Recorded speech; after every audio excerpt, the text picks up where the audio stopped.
Olá, meus amores! Como vocês estão, galerinha linda? E aí, olha aqui a Prof. Tainá mais uma vez com vocês. E aí, estamos prontos para falar espanhol? Vamos falar um pouquito? Então, meus amores, hoje eu trouxe uma aula super especial para vocês, recheada de coisas legais. Mas, como vocês já sabem, para iniciarmos, nós temos que pedir o quê? Para o nosso telão baixar, né? Então vamos lá baixar nosso telão. Aí, isso aí. Agora vamos dar um zoom grandão para a gente ver aqui a nossa aula de hoje.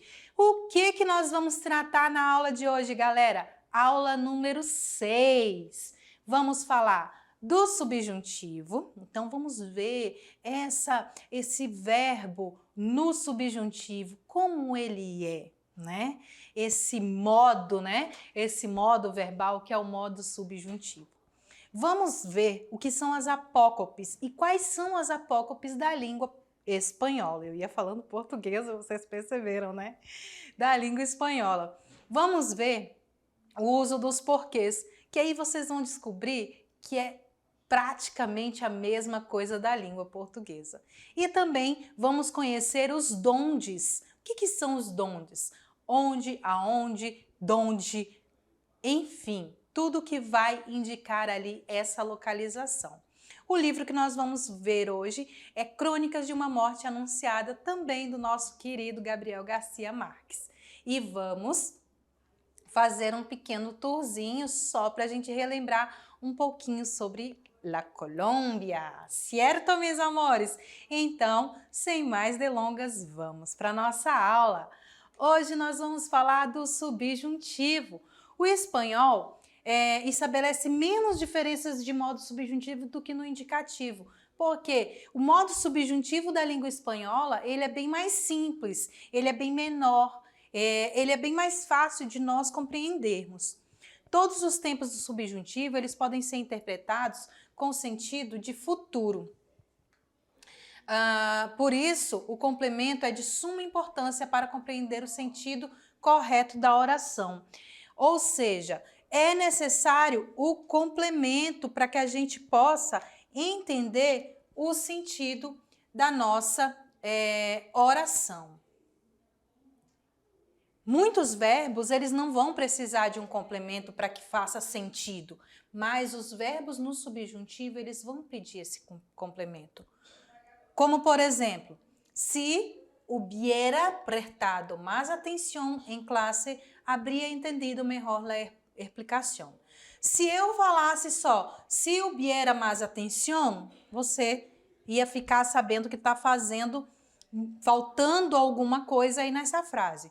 Se eu falasse se prestado mais atenção, também estaria faltando um complemento. Por isso que o verbo ele vem aí composto, o verbo haver mais o verbo terminado em ado, prestado.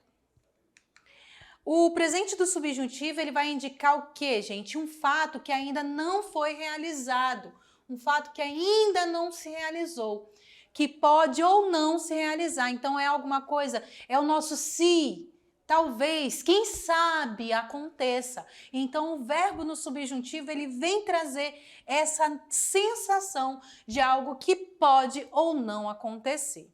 Também costuma ser utilizado para expressar um desejo, uma vontade.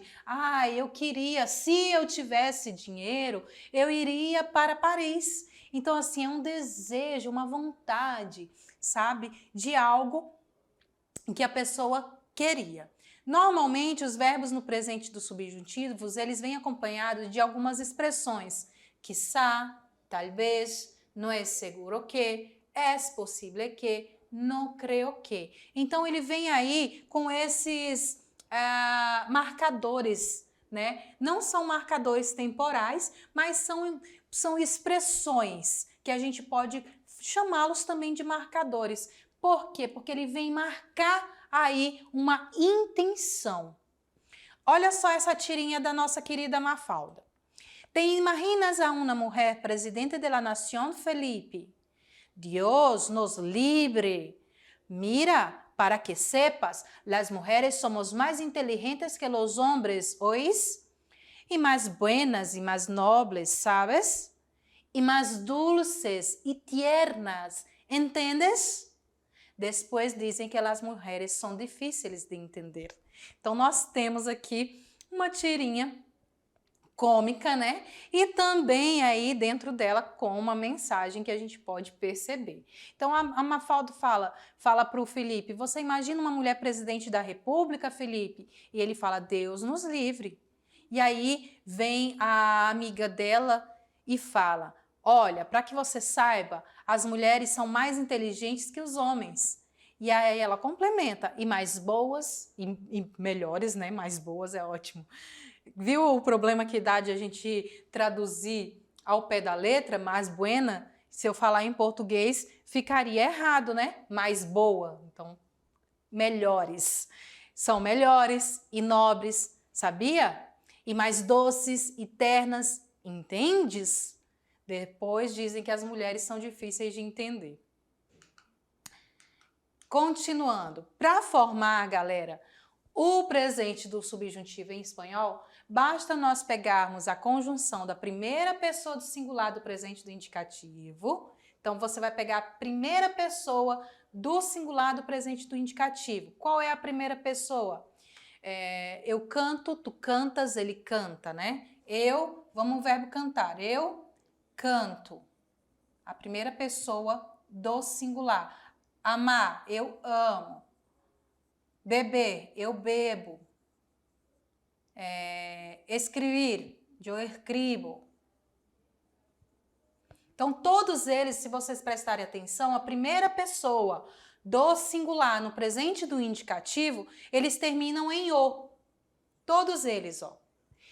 São terminados em o. Então, você vai eliminar o o e vai acrescentar as terminações correspondentes a cada conjugação.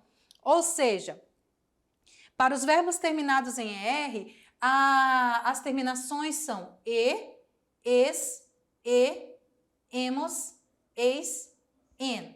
Ou seja, você vai tirar o o e vai mudar por e.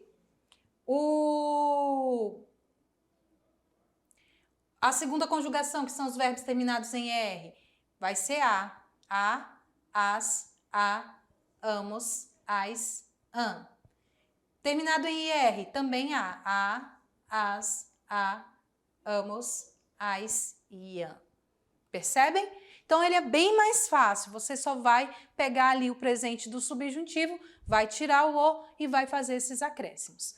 Como vai ficar? Vamos apagar aqui um pouquinho essa bagunça daqui. Isso. E vamos voltar lá. Primeira conjugação, os verbos terminados em AR. Vai ficar que eu cante, cantes, cante, cantemos, canteis, cantem. Na minha cabeça, eu já fiz uma técnicazinha que eu sei que o modo subjuntivo eu vou usar o que ali na frente. Que eu cante, que tu cantes, que ele cante, que nós outros cantemos, que vós outros canteis, que eles cantem. Mas isso é eu aqui na minha cabecinha para poder fazer mais sentido. Antes de eu continuar, tem uma coisinha para eu falar. Os modos verbais, deixa eu olhar aqui para vocês, bem de pertinho. Os modos verbais, eles são divididos assim para que a gente consiga entender o modo subjuntivo e o imperativo. O subjuntivo, a gente costuma dizer que é o modo adolescente. Por que é o modo adolescente? Porque é o momento das dúvidas, das incertezas, se algo vai ou não acontecer. Por isso que o subjuntivo é esse modo adolescente. O nosso modo é o modo que a gente não sabe ainda o que vai fazer, a gente tem muitas dúvidas, não é verdade? Então, fica mais fácil de a gente lembrar. Então, quem sabe tal, tal, tal. Eu queria que talvez acontecesse tal coisa. Já o imperativo, ele já é o modo mãe, que é aquele modo de ordem, de conselho, então que faça, que aconteça, enfim. Entenderam? Fica mais facinho de a gente lembrar. Então, o subjuntivo é o nosso modo adolescente. Vamos voltar para lá para ver os verbos terminados em ER. E os verbos terminados em ER vai ficar que eu beba, tu bebas, ele beba, nosotros bebamos, vosotros bebáis, ellos beban. Yo escriba, tú escribas, él escriba, nosotros escribamos, vosotros escribáis, ellos escribam. Aqui são os verbos o quê? Regulares. Estamos falando dos verbos regulares, ok? Então, voltando lá, continuando, nós temos aí bem simples os verbos regulares, mas como nem tudo na vida é tão simples, a gente aparece ali com os irregulares, com as nossas irregularidades. E aí, quando acontecem as irregularidades, é que a coisa começa a pegar, né? Então, nós temos o verbo dar, que é um verbo irregular no subjuntivo, que vai ficar yo dê, tu des, ele dê, nosotros demos, vosotros deis, ellos den. O estar, yo esté, tu estés, ele esté, nosotros estemos, vosotros estéis, ellos estén. Haber, haya, hayas, haya, hayamos, hayáis, hayan. Ir, vaya, vayas, vaya, vayamos, vayáis, vaya. Saber, sepa, sepas, sepa, sepamos, sepais, sepam. Ser, sea, seas, sea, seamos, seais, sea. Ver, bea, beas, bea, beamos, beais, bea. Nós costumamos dizer que esses são os verbos de irregularidade total. Idade total. Por quê? Porque ele vai mudar em todo o verbo, todas as terminações. Temos os verbos irregulares que sofrem mudança vocálica na última sílaba da raiz. Por exemplo, quando ele vai transformar do e para o i, como, por exemplo, o verbo pedir e outros verbos que são conseguir, corrigir, elegir, reír, sonreír, seguir, servir. Então, pedir vai ficar como? Eu vou pegar esse e, vou trocar ele por i. Vai ficar yo pida, tu pidas, ele pida, nosotros pidamos, vosotros pidais, ellos pidam. Então, vamos ver um outro aqui para que tem essa mudança. O servir, yo sirva, tu sirvas, ele sirva, nós outros sirvamos, vosotros sirvais, ellos sirvam. Então, ele vai mudar em toda a conjugação. Ele vai tirar o e vai transformar em i, ok? Os verbos que transformam de e para ie é o exemplo do querer, do calentar, do cerrar, entender, empezar, pensar, perder, regar. Como vai ficar o querer? Que eu quiera, que tu quieras, que ele quiera, que nós outros queramos, aqui não muda, vós outros querais, aqui também não muda, ellos quieran. Então, primeira e segunda pessoa do plural não muda, ok? Anotem aí. A mesma coisa vai acontecer... Não, a mesma coisa vai acontecer com outros aqui. O empezar. Yo empiece, tu empieces, ele empiece, nosotros empezamos, vosotros empezáis, ellos empiezan. Então, sempre vai ter essa mudança. Agora tem o e para o ie e i. Então, ele vai acontecer as duas observações que nós tivemos aqui. Tanto o i como o ie, ele vai ter as duas mudanças dentro da conjugação, que é os verbos sentir, o verbo divertir, preferir, mentir. Que eu sienta, que tu sientas, ele sienta, nós outros sintamos, vós outros sintais, ellos sientam. Então, você pode perceber, deixa eu mudar de cor aqui para que a gente consiga ver melhor. Olha aqui, ó, na primeira, segunda, terceira pessoa do singular, ele vai ficar ie. Na primeira e na segunda do plural, ele vai ficar i. E na terceira do plural, ie. Então, a gente pode falar primeira, segunda e terceira pessoa do singular, transforma para ie. Primeira e segunda pessoa do plural vai ficar I. E terceira pessoa do plural vai ficar IE novamente, ok? Como o verbo mentir. Eu mienta, tu mientas, ele mienta, nós outros mintamos, vós outros mintais, ellos mientam. Certo? Temos mais um pouquinho aqui. Ainda com a mudança vocálica. Já estamos terminando aí o verbo no subjuntivo. Quando ele vai transformar do O para o E? Os verbos poder, contar, costar, doler, encontrar, llover, mover, morrer, oler, recordar, sonhar, sonar, sonhar, volar, volver. Viu que tem muito R, né, gente? Então, vamos treinando nosso Rzinho aí. Como é que vai ficar? Ele vai mudar o O para o E. Eu pueda, tu puedas, ele pueda, nosotros podamos, vosotros podais, ellos puedan. Então, observem que primeira e segunda pessoa do plural, vamos voltar aqui, do plural, não muda, ok? Primeira e segunda pessoa do plural não muda. Vamos ver o verbo sonhar. Eu sueña, tu sueñas, ele sueña, nós outros sonhamos, vós outros sonhais, ellos sueñan. Percebem? Volar, que é voar. Eu vuela, tu vuelas, ele vuela, nós outros volamos, vós outros volais, ellos vuelan. Agora o verbo dormir. O verbo dormir, ele vai ter duas formas. Vai ter o E e o U. Ou seja, na primeira, segunda e terceira pessoa do singular vai ser o E. Primeira e segunda pessoa do plural vai ser só U e terceira pessoa do plural vai ser o E novamente. E é só o verbo dormir. Então vai ser yo duerma, tu duermas, ele duerma, durmamos, durmais, duerman. O rugar, ele vai ser o E. Só que primeira e segunda pessoa do plural não muda. É muito importante que vocês façam essas pequenas anotaçõezinhas. Rugar, ruegue, ruegues, ruegue, ruguemos, rugueis, rueguen.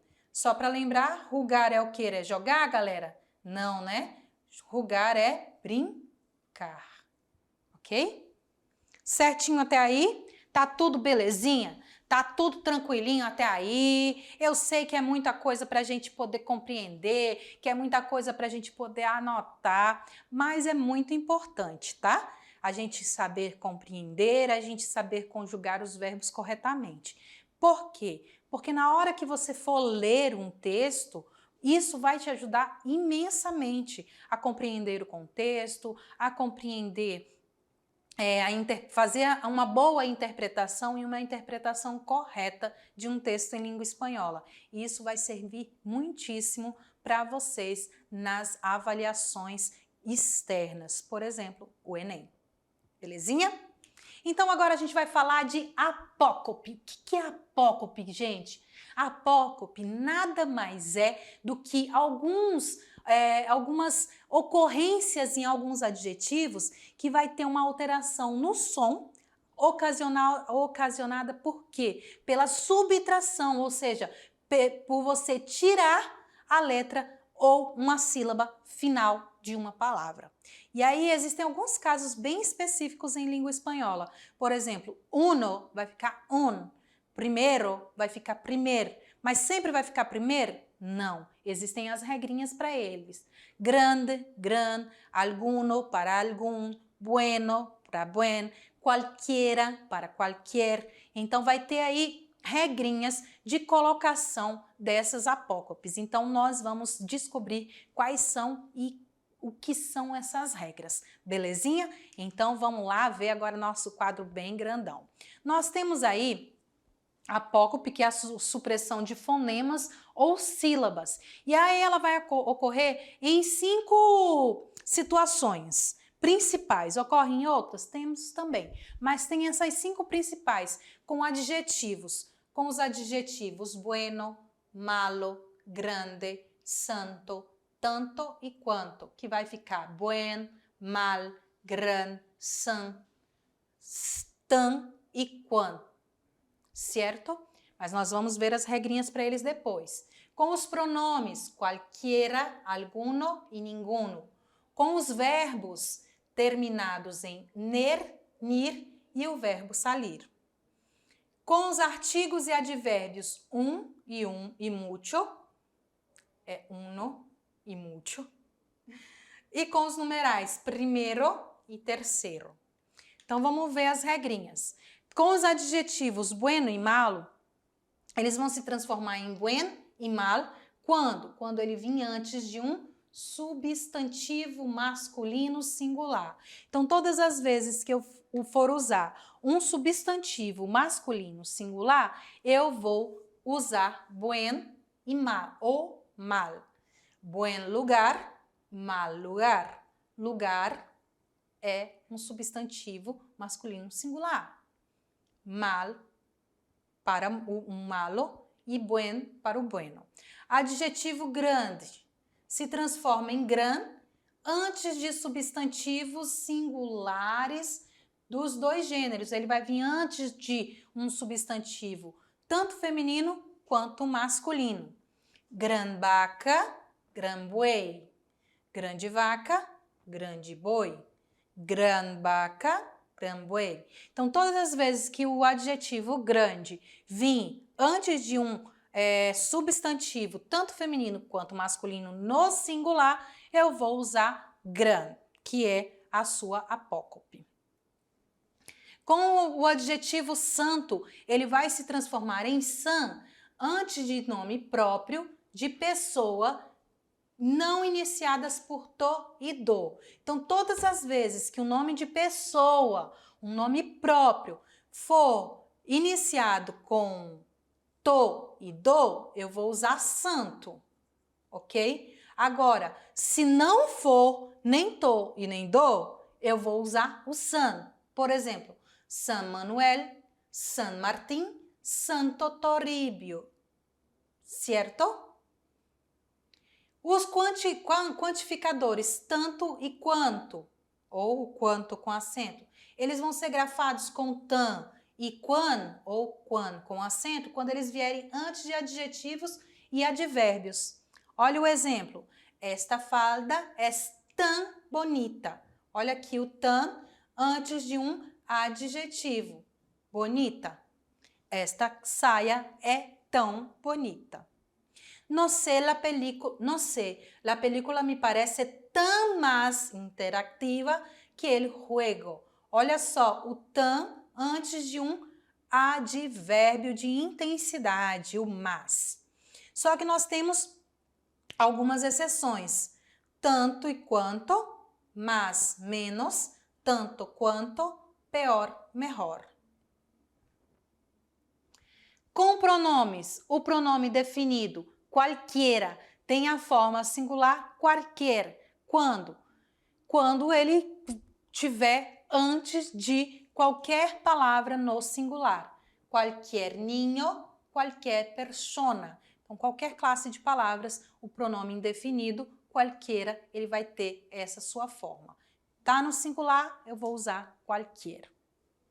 Algum e ninguno, alguno, ninguno. Também vão sofrer apócope quando estiverem diante de palavras no singular, porém, se aparecem depois ou se há alguma palavra entre o pronome e o substantivo, não há apócope, como por exemplo, algum resultado, nenhum aluno.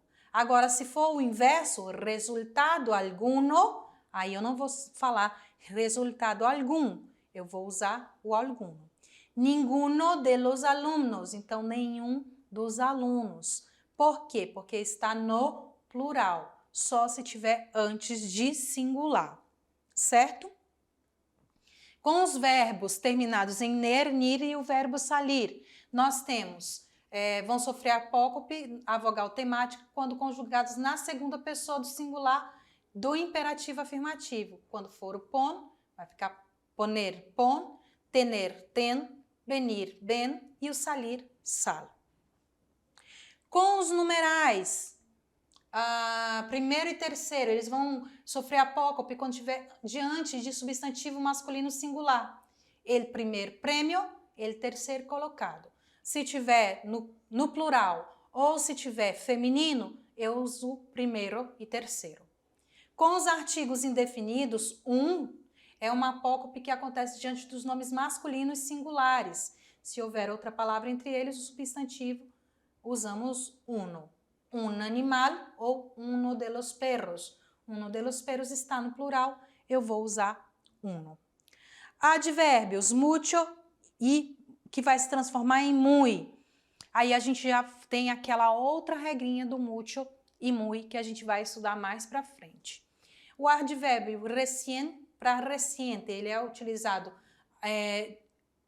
diante de alguns particípios com modificadores de verbos. Esse último uso mais comum nos países hispano-americanos. Recién nacido, recién salió. E aí a gente passa agora das apócopes para o uso dos porquês. Galera, o uso dos porquês, ele é muito total, quase que 100% parecido com o uso dos porquês da língua portuguesa. Você pode perceber. O que vai mudar? É que na língua portuguesa, o acento do porquê é o acento circunflexo. Mas nós já sabemos que na língua espanhola nós não temos esse acento. Nós só temos apenas la tilde, que é o nosso acento agudo. Então, o porquê acentuado é o porquê com acento agudo. Então, o porquê junto, sem acento, ele vai responder ou afirmar algo. O porquê separado com acento, ele vai servir para interrogar ou exclamar alguma coisa. O porquê junto com acento pode ser substituído por causa, motivo, razão ou circunstância. Olha o professor Girafales falando. Qual a causa, motivo, razão ou circunstância? E o porquê separado sem acento pode ser substituído por ele ou la qual, certo? Vamos ver mais resumidamente, mais explicado, na verdade, todo o uso dele. Vamos lá dar o nosso zoom na tela. Primeiro caso, o porquê junto sem acento, aqui, porquê junto sem acento. Ele é uma conjunção causal ou final que vai introduzir uma frase subordinada que explica a causa de outra frase principal, né? Eu não sei o porquê disso, porquê tal. A mesma coisa. Você saiu por quê? Porque eu estava, enfim, os motivos ali, a causa, motivo, razão ou circunstância do porquê de ter acontecido. O porquê separado com acento, ele é usado somente em expressões interrogativas, diretas e indiretas. Porquê é uma preposição, por é uma preposição e o que um pronome interrogativo. Por que você saiu? Porquê separado é a formação da preposição por pelo pronome relativo que também pode ser usado, pode ser substituída por el qual ou la qual. E o porquê junto com o acento, ele é um substantivo que vai indicar a causa do motivo, sempre é utilizado depois do artigo el ou de outro determinante, como su, este, outro. Pode ser utilizado também nos plurais, los porquês, com acento agudo. Temos os exemplos aqui. Porquê junto, entendí lo porqué, me lo has explicado muy bien. Estoy acá porque me llamaste. Porquê separado, com acento. Por que está tan lejos de nosotros? Interrogativa direta. No sé lo por qué está tan lejos. Interrogativa indireta. Por que separado, sem acento? Me confessou sua preocupação porque seus hijos pudieron enfermar-se. Olha ali a causa, né? O motivo. Por que junto com acento? Ella disse que não sabe replicar lo porquê de seus actos. Tranquilinho até aí? Vamos lá pro donde. E aí a professora para um segundinho para poder beber água, enquanto vocês dão uma olhadinha aí no donde. O donde, galera, com acento, ele é usado para saber a posição em que se encontra algo ou alguém. Por exemplo, ¿dónde está tu mochila? Está en la estante de la cocina. ¿Dónde queda el pueblo Chuy? Queda na fronteira Uruguai com Brasil. Então, todas as vezes que tiver o donde com acento, você já sabe que ela é uma interrogativa. Ele está perguntando onde se encontra algo ou alguém, onde está a localização. O de donde, temos esse outro tipo aqui, o de donde. Também ele vai ser usado em interrogativas diretas e indiretas, para indicar a origem de algo ou de alguém. De donde es tu familia? Mi familia es del sur de Italia. No sé de dónde surgió este monstruo. Debe de haber venido del océano. Mira, conseguem perceber? De donde é uma interrogativa tanto direta como indireta para indicar origem. O adonde, tudo junto, sem acento, ele vai ser um advérbio relativo de lugar, formado pela preposição a mais o advérbio de lugar donde. Se escreve em uma palavra só quando na mesma frase se expressa ou antecede. La plaza a donde vamos está muy cerca. Juan já está em el lugar a donde nos dirigimos. Então, ele vai ali indicar localização ali certa. E quando ele vem com acento, ele vai indicar direção em que vai algo ou alguém. Enquanto o outro está indicando localização real, este vai indicar direção. ¿A dónde vas después de la clase? Voy derecho a mi casa. ¿A dónde piensas ir mañana por la noche? Pienso ir al cine. Então, ali é movimento. Ele está em movimento, em direção. E para finalizar o donde, nós temos o adonde separado sem acento. Mesmo advérbio do caso anterior, mas se escreve separado quando ele vem antecedido a uma frase. No me gusta que vayas a donde quieras sin mí. No lo entiendo. A donde pudieron ir? Certo? Então, ele vai indicar ali uma mais negativa. Resumidamente, adonde, advérbio que indica direção e leva antecedente explícito, ele vai indicar explicitamente para onde se vai. O adonde separado, quando não vai levar um antecedente explícito, ou seja, você não sabe exatamente a direção. O donde com acento é o interrogativo ou exclamativo. O adonde com acento é um interrogativo ou exclamativo com um antecedente. E o donde, quando não vem antecedendo e não é uma pergunta nem uma exclamação. É ali uma afirmação.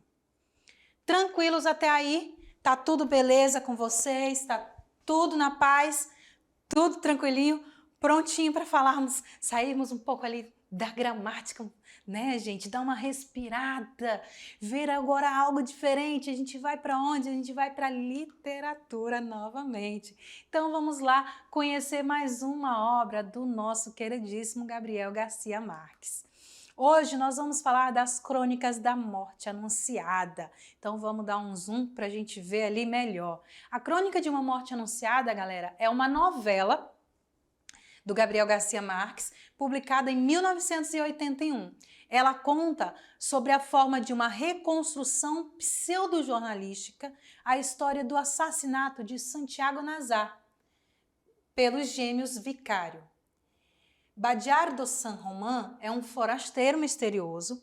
Ele é filho do general Petrônio San Román, um homem muito famoso que despontou da sua bravura em guerras, e Alberta Simões, que muitos consideravam a mulher mais bonita das Antilhas. O Badiardo veio à cidade com um único propósito: encontrar uma noiva. Ele é rico, vaidoso, com trejeitos femininos. Ele tem uma certeza: seu dinheiro pode comprar a tudo e a todos, inclusive comprar uma esposa. Ângela Vicário, que é a noiva, é uma jovem prendada, criada para ser uma esposa dessas bem tradicionais, sabe? Que cuidam da casa, dos filhos, que cuidam do marido, quase que uma empregada, né?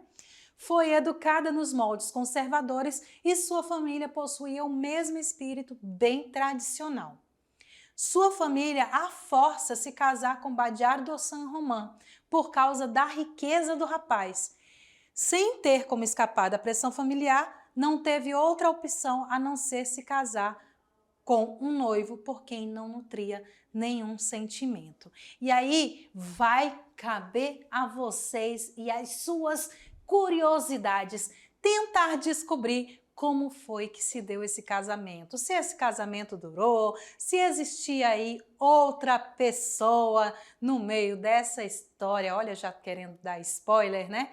Então, meus amores, Crônicas de uma Morte Anunciada é uma novela muito bacana do Gabriel Garcia Marques, muito empolgante, que é difícil a gente parar de ler.